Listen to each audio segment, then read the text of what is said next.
Max Verstappen is scaring McLaren after another dominant win. Charles reveals why Ferrari did so well. Let's get into the latest F1 news. Meanwhile, his closest championship rival Lando Norris could only manage second place after what can only be described as a frustrating afternoon for McLaren. But here's where it gets interesting. This wasn't just about one driver having a great day. This was about strategic mistakes, tire degradation drama, and championship momentum shifting in ways nobody saw coming.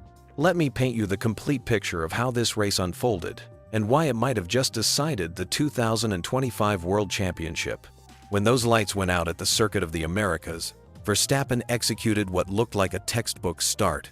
He jumped off the line perfectly and immediately moved to the inside line to completely shut the door on Norris.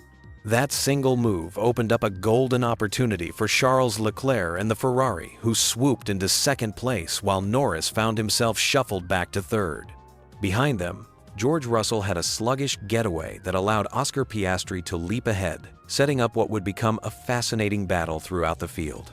But up front, Verstappen was already doing what Verstappen does best, disappearing into the distance. By the end of that opening lap, he had already built a commanding 1.4-second advantage over Leclerc. Now, here's where the race started getting spicy. Leclerc had made a bold strategy call by starting on used soft tires, which gave him great initial pace, but meant he was going to face serious degradation issues as the Adam stint progressed. Sure enough, by lap 4, Norris in the McLaren was all over the back of that red Ferrari, setting up one of the most entertaining battles we've seen all season. What followed was pure wheel-to-wheel racing poetry. Norris would use the DRS zone down the back straight to pull alongside Leclerc, only for the Ferrari driver to defend brilliantly by positioning his car perfectly for the following corner. This cat-and-mouse game went on for lap after lap, with Lewis Hamilton and the other Ferrari joining the party and creating a three-way fight that had the crowd on their feet. But while this battle was raging, two things were happening that would prove crucial later in the race. First, Verstappen was extending his lead with every passing lap, showing the kind of pace that makes him so dangerous when he gets clear air. Second, Piastri in the other McLaren was struggling badly, falling away from the leading group and looking like he was driving a completely different car than his teammate. The drama ramped up even further on lap 7 when we got our first safety intervention. Kimi Antonelli found himself spinning at turn 12 after contact with Carlos Sainz, bringing out the virtual safety car. This kind of disruption can completely change race dynamics, and it did exactly that by bunching up the field and giving everyone a chance to reassess their strategies. When racing resumed, Norris had lost some ground to Leclerc during the VSC period, but his pace advantage was becoming more obvious with every lap. The McLaren was clearly the faster car, but Leclerc was defending like his life depended on it. The battle intensified on lap 15 when they went side by side through multiple corners, with neither driver willing to give an inch. Things got even more interesting on lap 19, when Norris made another serious attempt to pass, but this time he ran wide and exceeded track limits. Given that he already had 2 previous track limits violations, this earned him a black and white flag, essentially his final warning before a penalty. The pressure was mounting, and McLaren needed to get this move done soon. Finally, on lap 21, Norris made it happen. Using DRS and superior straight-line speed, he managed to get alongside Leclerc and complete the pass cleanly, moving into second place. But by this point, Verstappen had built such a massive lead that he was over 11 seconds up the road. The championship leader was in a completely different race. This is where race strategy started playing a crucial role. Ferrari responded to losing track position by bringing Leclerc in for an early pit stop, switching from those degraded soft tires to a fresh set of mediums. This immediately put pressure on McLaren's pit wall because they now had to decide whether to cover this move or stick to their original strategy. The middle phase of the race became all about tire management and strategic positioning. Most teams were trying to convert to one-stop strategies, which meant running longer on their current sets and then making a single pit stop for soft tires to finish the race. It's a high-risk, high-reward approach that requires perfect execution. McLaren blinked first, bringing Piastri in on lap 30 for used soft tires to cover the threat from Russell, who was running a different strategy. This triggered a cascade of pit stops that would ultimately determine the final running order. Hamilton came in next, followed by Norris on lap 32, and finally Verstappen and Russell on lap 33. When the pit stop smoke cleared, Verstappen still led comfortably from Leclerc, with Norris back in third. But now everyone was on different tire compounds with varying levels of degradation, setting up a fascinating final stint. Norris was on soft tires that would give him great pace initially, but would fade quickly. Leclerc was on mediums that were more durable but potentially slower. It was the perfect recipe for more wheel-to-wheel action. And we got exactly that. Norris quickly closed up to Leclerc again, but this time he was reporting back to his engineer that his soft tires were already gone, meaning they were degrading faster than expected. This led to a strange yo-yo effect where Norris would charge up to the Ferrari when his tires had cooled down, then have to back off again to prevent them from overheating. The decisive moment came on lap 51 when Leclerc made a small mistake exiting the final corner, which left him vulnerable going into turn 1. Norris seized the opportunity, diving to the inside, but Leclerc defended intelligently by cutting back underneath the McLaren to retake the position. It was brilliant defensive driving that showed why he's considered one of the best wheel-to-wheel racers on the grid. But Norris wasn't done. Half a lap later, he got a much better run out of the turn 11 hairpin and used DRS to sweep past Leclerc on the main straight. This time, there was no comeback from the Ferrari driver, and Norris was finally clear in second place. However, by this point, Verstappen was so far ahead that second place felt more like a consolation prize than a genuine achievement. Verstappen crossed the line to take his 7th victory in the United States, extending his championship lead and sending a clear message to everyone else in the paddock. Norris finished second but looked far from satisfied, knowing that this was a missed opportunity to close the championship gap. Leclerc rounded out the podium in third, followed by Hamilton in fourth, who was nursing what appeared to be a suspected puncture in the closing stages. But the real story of this race was further back in the field, where Piastri could only manage 5th place. For a team with championship ambitions, having one car finish second while the other struggles to 5th is exactly the kind of inconsistency that loses titles. McLaren needed maximum points from both cars, and they simply didn't deliver when it mattered most. The championship mathematics now look increasingly difficult for anyone trying to catch Verstappen. With just 40 points separating him from the title and his current form, it's hard to see where he's going to drop the points needed for someone else to catch up. This dominant victory in Austin might just be remembered as the moment when Verstappen effectively sealed his championship for another year. What makes this performance even more impressive is the way Verstappen controlled the race from start to finish. He managed his tires perfectly, maintained his pace when he needed to, and never put a foot wrong despite pressure from behind and strategic complications throughout the race. It was a champion's drive from a driver who knows exactly how to get the job done when the stakes are highest. This US Grand Prix has blown the championship fight wide open in Verstappen's favor, and it's going to take something truly special from his rivals to prevent him from wrapping up another title in the coming races. Picture this: Formula One's championship leader walking away from a crash, his title hopes suddenly looking a lot more fragile. That's exactly what happened to Oscar Piastri at the United States Grand Prix, and the ripple effects could completely reshape the 2025 championship battle. What started as a promising weekend for the McLaren driver quickly turned into a nightmare scenario that has fans questioning whether we're witnessing a crucial momentum shift in one of the most exciting title fights in recent memory. Let me paint you the picture of just how dramatically things went wrong for Piastri in Austin. The Australian was caught up in a brutal Turn 1 incident during the sprint race that not only eliminated him from that session, but also took out his own teammate Lando Norris in the process.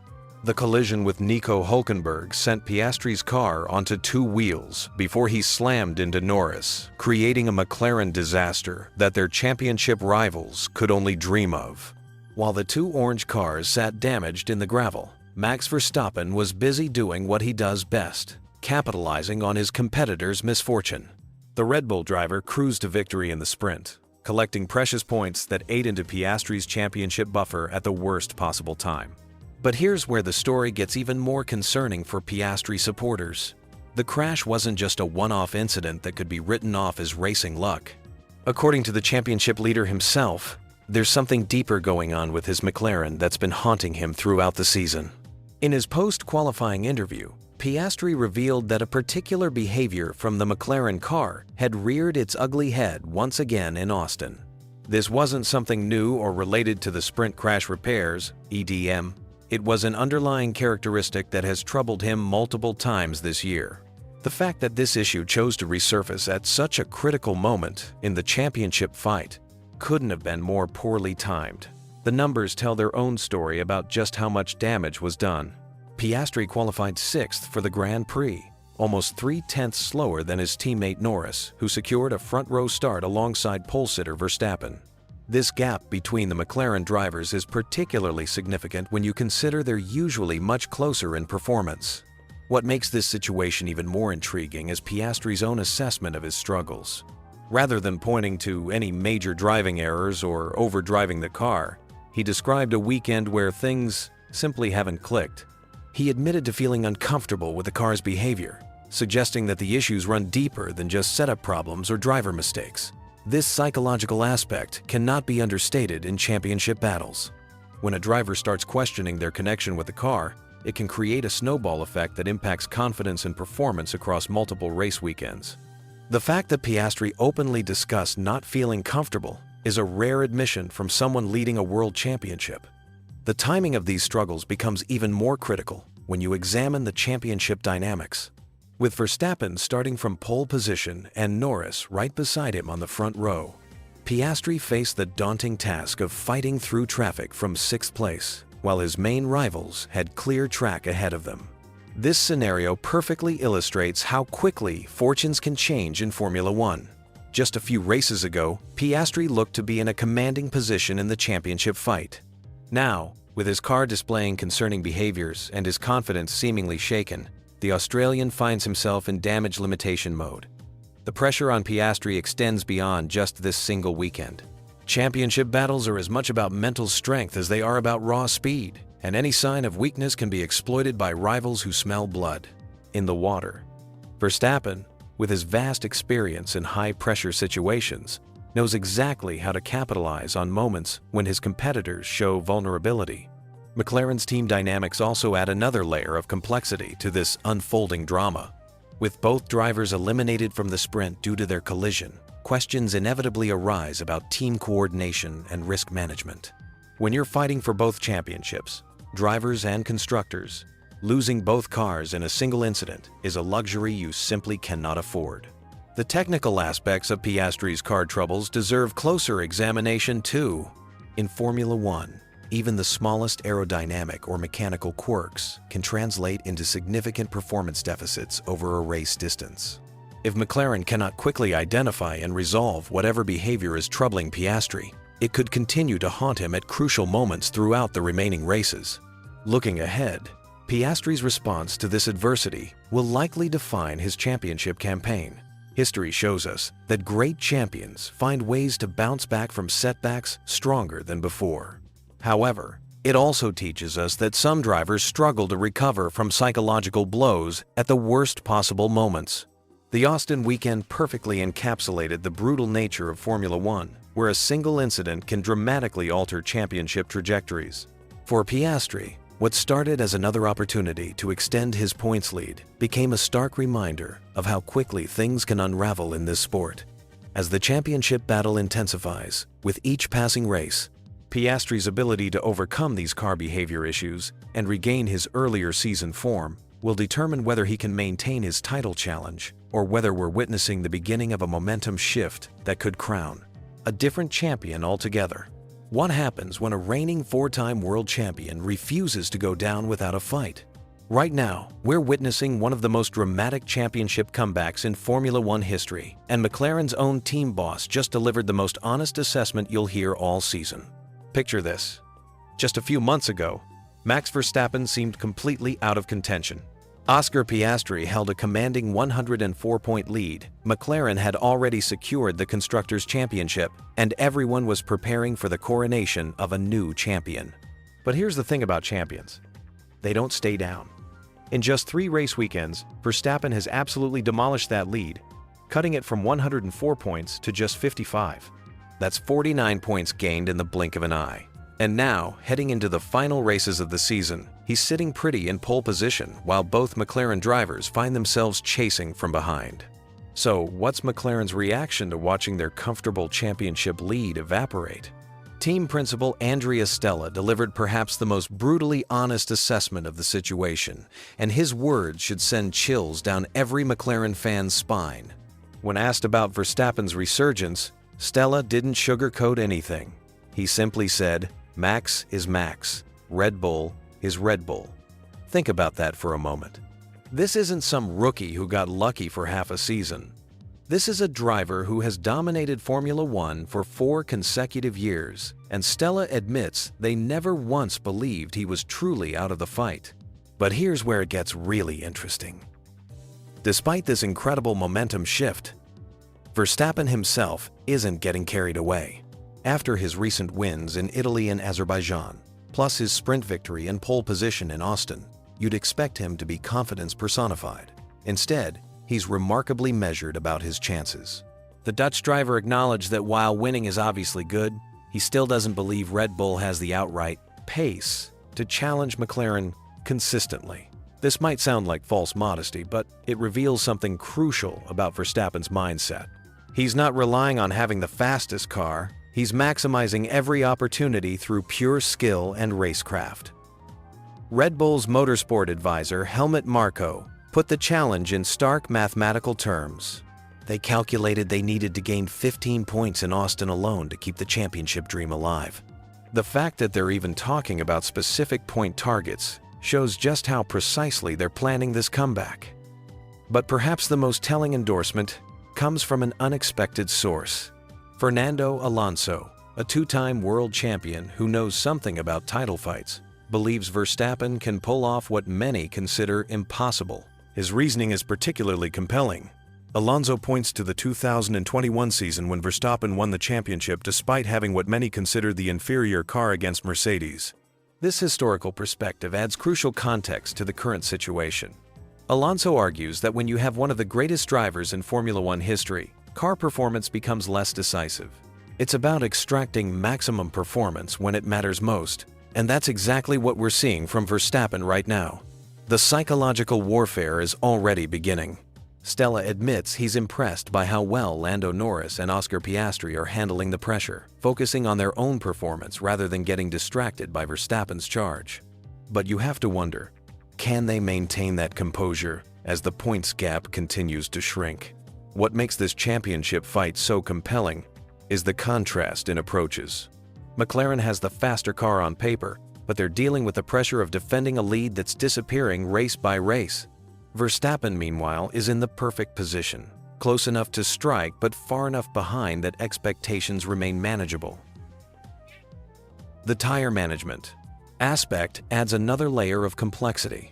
Marko specifically mentioned how crucial tire strategy will be in these final races, particularly with the warmer temperatures expected. This isn't just about raw speed anymore, it's about tactical brilliance and making the right calls at critical moments. Looking at the bigger picture, we're witnessing something special here. Championship comebacks of this magnitude are rare in modern Formula One. The sport's technical regulations and aerodynamic complexity usually prevent such dramatic swings, but Verstappen is defying those conventional limitations through sheer driving excellence. For McLaren, the challenge now becomes mental as much as technical.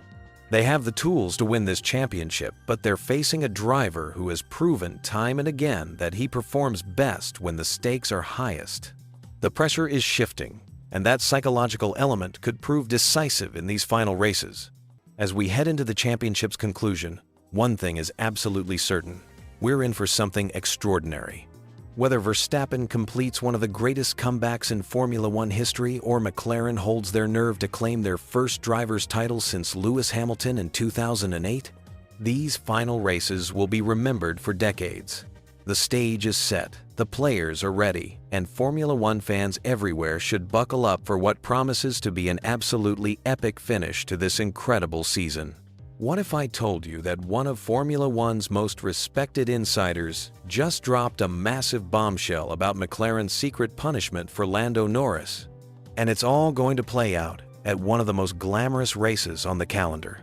The Formula One paddock has been buzzing with whispers and speculation ever since McLaren announced that Lando Norris would face mysterious repercussions following his collision with teammate Oscar Piastri at the Singapore Grand Prix. But now, Martin Brundle has given us our biggest clue yet about when these consequences will unfold.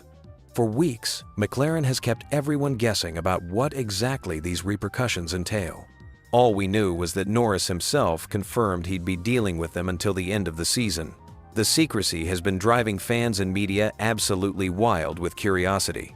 So what actually happened in Singapore that sparked all this drama? Well, it was a classic case of racing incident turned team headache. At the start of the Singapore Grand Prix, Norris found himself in a tight battle with Max Verstappen. In the heat of the moment, he clipped the back of Verstappen's Red Bull, which sent him careening into his own teammate Oscar Piastri. While all three drivers managed to continue racing, the damage was done to team harmony.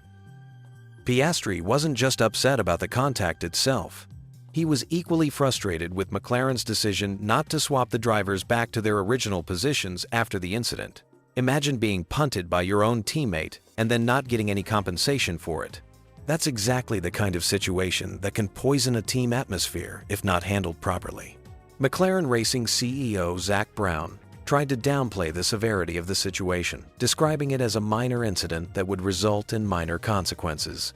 The team has something called the Papaya Rules, which Brown explained is essentially one simple principle: don't touch each other and don't run each other off the track.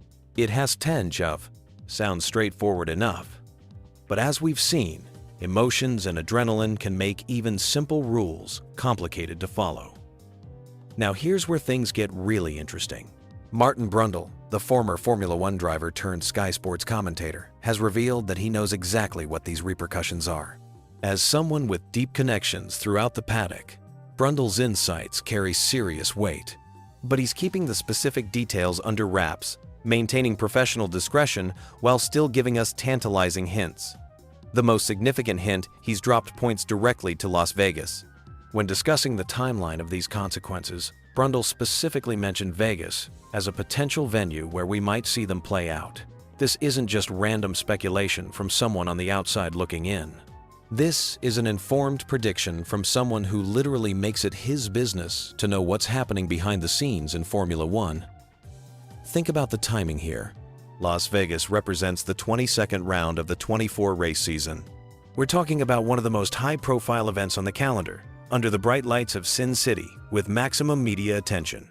If McLaren wanted to make a statement about team discipline while still being relatively discreet, Vegas would be the perfect stage. But what could these repercussions actually be? Well, Ted Kravitz, another Sky Sports insider, claims to have some intelligence from Red Bull sources. According to what he's heard, the punishment might involve giving Oscar Piastri priority treatment in qualifying sessions for the remainder of the season. Essentially, this would mean treating Piastri as the #1 driver when it comes to qualifying strategy, setup preferences, and track position. This theory makes a lot of sense when you consider the psychological impact. Qualifying is where drivers can really showcase their individual pace and skill. Taking away Norris's equal treatment in these sessions would be a meaningful consequence that doesn't completely undermine the team's championship aspirations, but still sends a clear message about accountability. The whole situation highlights the delicate balance modern Formula One teams must strike between allowing their drivers to compete freely and maintaining team harmony. McLaren is clearly trying to use what Brundle calls an engineering-based approach to manage two highly competitive human beings. It's like trying to solve an emotional problem with spreadsheets and data. What makes this story even more compelling is the timing within the championship battle. Every point matters at this stage of the season, and any internal team drama could potentially impact McLaren's performance when they can least afford it. The team has established itself as the class of the field this year, but that dominance means nothing if the drivers start working against each other instead of together. Brundle's perspective on resolving the situation is refreshingly practical. He suggests that the best way for either driver to move past this controversy is simple. Put the car on pole position and win races. When you're performing at the highest level, team politics tend to fade into the background. Success has a way of healing wounds that no amount of meetings or consequences can match. As we head toward Las Vegas, all eyes will be on the McLaren garage. Will we finally see these mysterious repercussions play out under the neon lights? Will Piastri suddenly find himself with preferential treatment during qualifying? Or does McLaren have something completely different up their sleeve? The beauty of Formula One is that it combines high-speed racing with human drama, and this Norris situation perfectly encapsulates that blend. We have technical excellence, competitive fire, team politics, and media speculation all rolled into one compelling narrative that will reach its climax in one of the world's most exciting cities. What if I told you that two teammates just had a heated exchange that could change everything at Red Bull? Because what happened between Liam Lawson and Yuki Tsunoda at the US Grand Prix isn't just another qualifying spat, it's a window into the cutthroat world of Formula One politics, where every tenth of a second can make or break careers. Picture this. You're screaming around the circuit of the Americas at over 180 miles per hour, chasing that perfect qualifying lap that could launch you into the top 10. Everything is on the line. Your future, your reputation, your seat, time. It all comes down to this moment. And then, just as you're hitting your stride, another driver appears to mess it all up. That's exactly what Yuki Tsunoda claims happened to him, and he is not happy about it. The drama unfolded during the second qualifying session at the United States Grand Prix. Both Tsunoda and Lawson were fighting for their racing lives, trying to advance to the final qualifying round. But when they encountered each other at turn 11, sparks flew. Not literally, but the tension was absolutely electric. Tsunoda was on a flying lap, pushing his Racing Bull's car to its absolute limits. Meanwhile, Lawson was cruising much slower, not on a hot lap himself. What happened next depends entirely on who you believe. According to Tsunoda, Lawson deliberately positioned himself to cause maximum disruption. The Japanese driver didn't hold back, accusing his teammate of disturbing him on purpose over the team radio. Here's where it gets really interesting. Tsunoda genuinely believed he had the pace to make it through to the final qualifying session. He was confident, he was fast, and he was ready to prove himself. But that encounter at turn 11 completely destroyed his momentum. One moment he's flying toward a potential top 10 qualifying position. The next, he's watching his lap time crumble and his chances evaporate. The frustration in Tsunoda's voice was unmistakable when he spoke. To the media afterward, he painted a picture of Lawson deliberately waiting for him in the middle of the corner, moving incredibly slowly until that crucial moment. For a driver fighting for every opportunity in Formula One, this kind of interference isn't just annoying, it's potentially career-damaging. But here's where the story takes an even more dramatic turn. This wasn't an isolated incident. Tsunoda revealed that he and Lawson have been having these issues repeatedly. They'd already had a conversation after the Italian Grand Prix about similar problems. During sprint qualifying earlier that same weekend, Tsunoda again found himself stuck behind traffic that included Lawson, ultimately missing his chance to set a proper final lap time. The pattern was becoming clear to Tsunoda.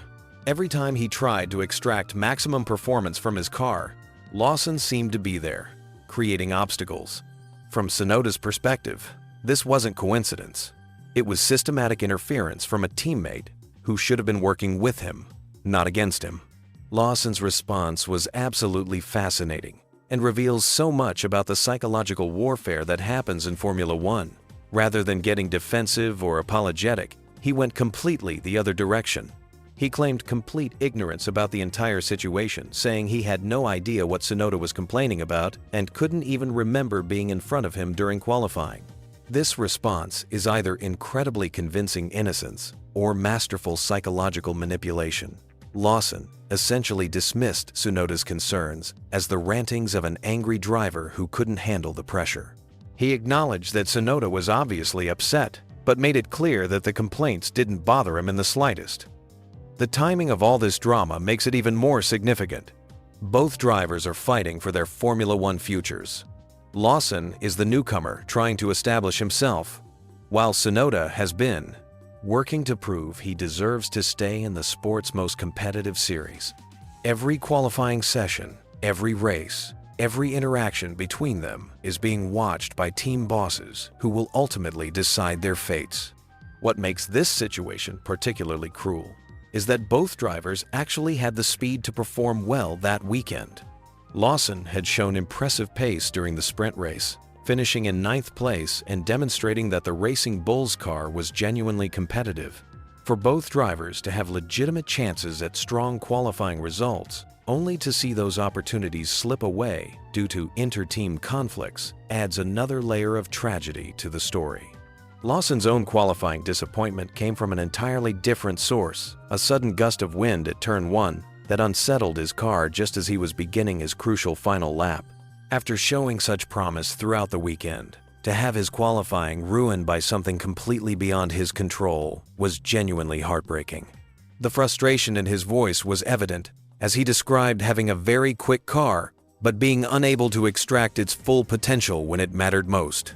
The broader implications of this conflict extend far beyond just one qualifying session. In Formula One, teammate relationships can make or break entire seasons.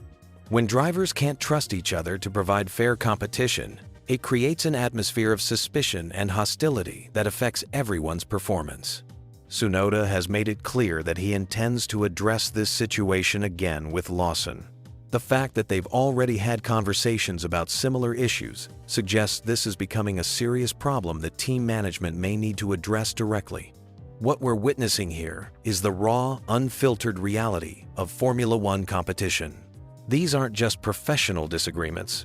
They're battles for survival in one of the world's most exclusive sports.